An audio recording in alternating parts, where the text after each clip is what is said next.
The Detroit Lions have just 3 more IR elevations remaining, and that's including the 2 in the postseason. They only have 1. You only get 8 for the regular season, and then if you make the playoffs, you get another 2. And that's why earlier today in the video, I said that Emmanuel Mosley and Broderick Martin, both inactive, have wasted spots with guys that we could have had on a 53-man roster that actually do something, right? We are in a critical situation, and we're going to need all the help we can get. And we know that we got Khalif Raymond and Alex Anzalone. They will most likely play Week 18 in the season finale at home against the Minnesota Vikings to determine what seed the Detroit Lions will be heading into the playoffs. But we talked about the remaining 3 people that could come up from IR. Now, I am certain that the Detroit Lions are going to reserve 1 spot for Aiden Hutchinson, but who could those other 2 spots be for? Well, we haven't heard anything about Derrick Barnes, and a lot of you guys have been asking, have we heard anything about Derrick Barnes? And until today, we really hadn't. And from the official Detroit Lions, anybody from them, we haven't really heard anything. But first we heard that his season was over. Then it was, well, he might be able to come back. And now we're trying to see what's going to happen. Same thing with Aiden Hutchinson. But this is coming from Justin Rogers' Twitter account. This is from earlier today.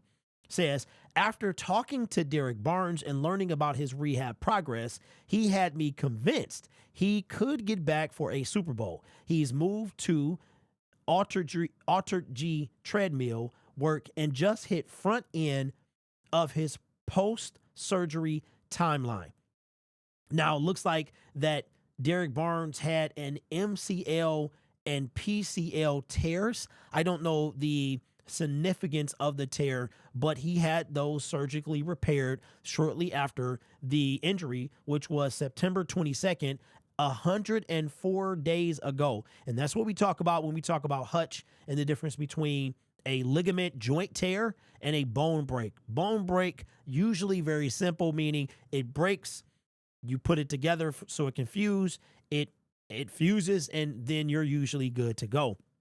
You just might lose some muscle in the leg. I saw Stephon Diggs today, and his right leg is the one that was hurt, and you can see it was noticeably smaller, but we know that he's done for the season, and he had, and I think his was an ACL tear. So he's got all off season, essentially a year to get himself ready for the 2025 season. But that's really cool from Derrick Barnes. But what is an Altered G treadmill? It is an anti-gravity treadmill. Here's what it looks like. And this is what Derrick Barnes has moved to. I'm assuming they have some of these in the facility.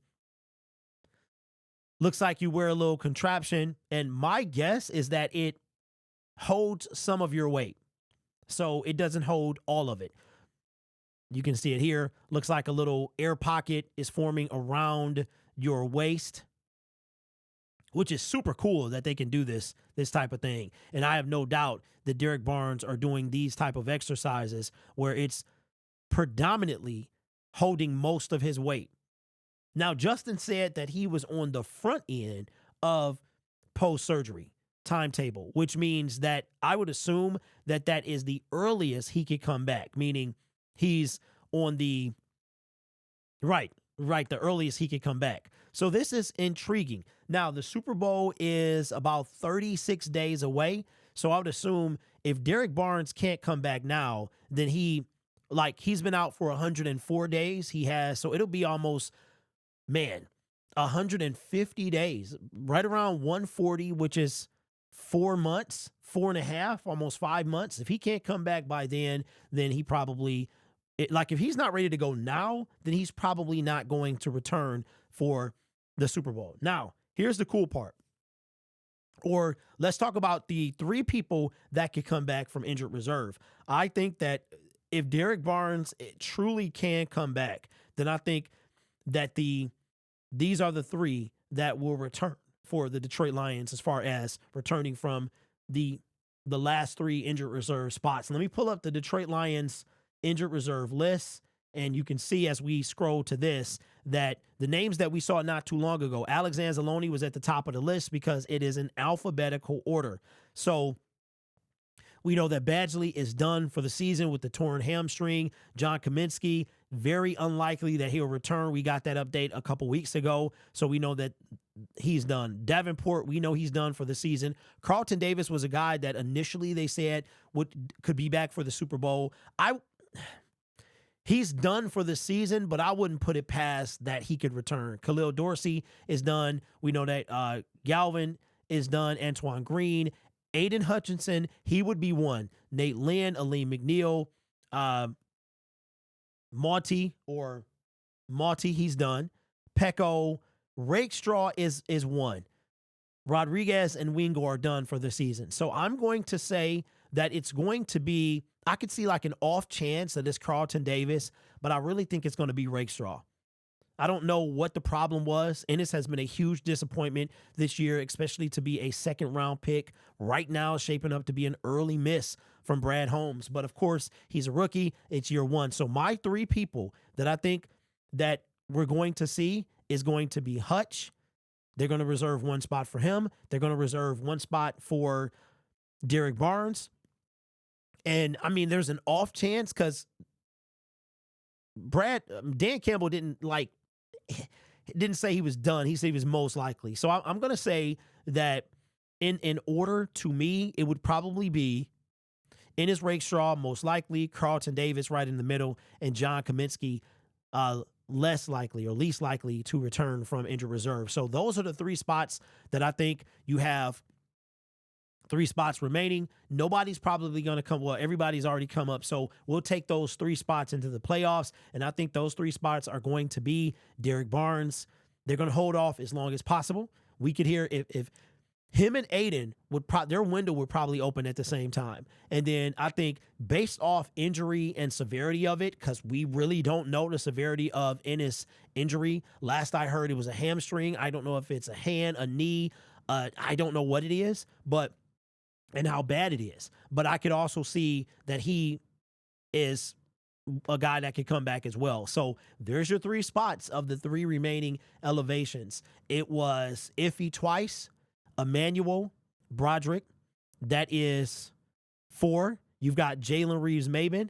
That's 5. Alex Anzalone and Khalif Raymond is 6 and 7. So, of course, you got 8 regular season. And that's why I said that Broderick Martin and Emmanuel Mosley were not only, let's say that Kaminsky had a turnaround or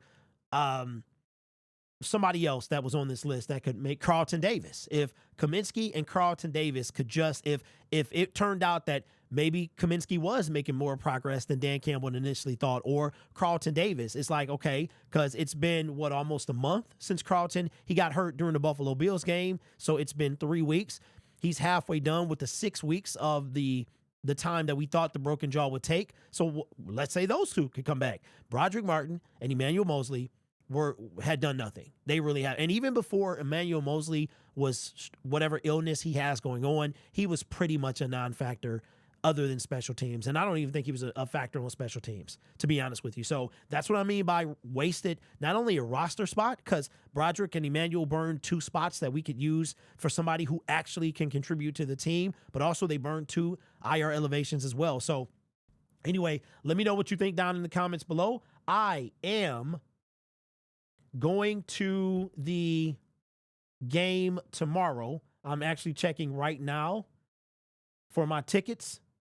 I managed to get a pretty good deal, man. Going to be in section 138, I believe. It was literally an offer I could not refuse. And yes, earlier today, I was excited in the video. I usually am like that, make mistakes, right? When you get excited, sometimes your brain is a little cloudy. I said that the Minnesota Vikings bought tickets behind the Lions bench. I thought it was because I think that's what my mind was telling me, even though I was looking right at what it was saying. It's just amazing how your mind works. They actually bought tickets behind the Vikings bench. So just wanted to clear that up. But this channel is made possible by viewers, subscribers, and members just like you. You could be anywhere else on YouTube, but you choose to rock with me. You guys are awesome. Take care of yourself and each other. And as always, go Lions. I will see you tomorrow at Ford Field.